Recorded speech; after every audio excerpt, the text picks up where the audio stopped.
агарыг сэлгэхийн тулд оруулах болон сорулах систем хоёулаа хамтдаа заавал байх ёстой шаардлагатай байна.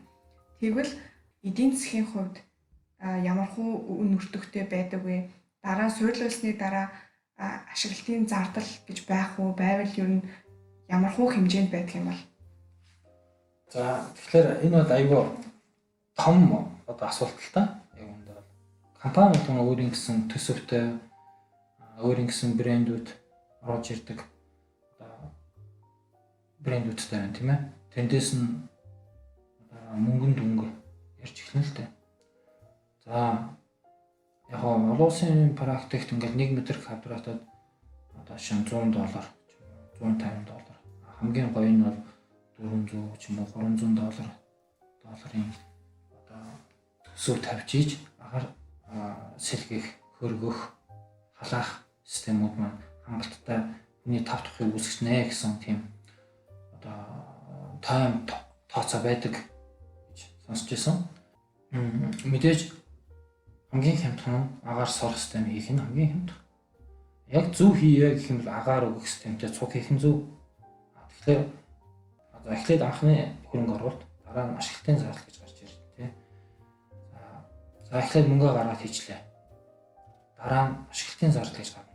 Ашиглалтын зардал бол ерөнхийдөө аажуулалтын систем, шүүлтүр болон цахилгааны зардал гарч ирнэ л дээ. Шүүлтүрийг банк цэвэрлээд дараа нь шинээр сольж явах. За Монгол шиг жилийн 3-2-т нь хүйтэн байдаг оронд бол агаарыг заавалчгүй халааж оруулах хэрэгтэй байдаг учраас халаалтын зардал гарч ирнэ. Нөгөө халаалтын зардал маань усуу цахилгааны гэдгээс хамаарат зардал нь өөрөөр гарна. За тэгсэн чинь зардлаа гаргаад хийчлээ. Тэгээд сайхан агааржуулалттай барилга барьчлаа.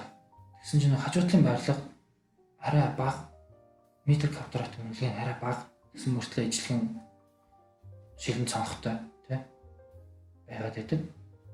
Тэрийг одоо хэрэглэгч маань өөрөө сайн анзаарч одоо ямар хуу хэмжээний агааржуулалт, хөргөлт, халаалтын системтэй барилга байгууламжид орж байна гэдгээ сайн судлаад тэрнийхэн зардлыг төлөх чадвартай тэрийг сайхан цэвэр агаар хэрэгжилж гин гэсэн итгэлтэй байх хэрэгтэй байх гэж бодож байна.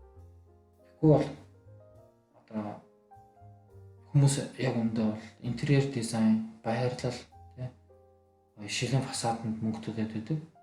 Гэхдээ дотор нь байгаа агаар аюул чухал байгаа.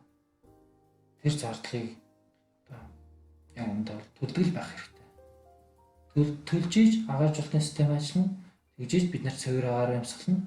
Цэвэр агаараар амьсгалснаар эрүүл байна. Тийм ээ. Одоо энэ ковидтэй цаг үе тэрнээс өмнө гэсэн үе байгаад байна шүү дээ. Цаашдаа энэ ковид байх ч юм уу шинэ өвчин зовлон гараад ирч юм уу бүгд энд бол агааржуулалт аюул чухал. Тэгэхээр эрүүл байг гэдэг эрүүл дор хаяж эрүүл агаартай байх хэрэгтэй байна. Бид нэр эрүүл байхад эрүүл хүнс хэрэглэдэг шиг агаар нь өөрөө чухал ахгүй. Хүн чинь 1-2 минут л байж агааргүй бол тэгээд байхгүй шүү дээ.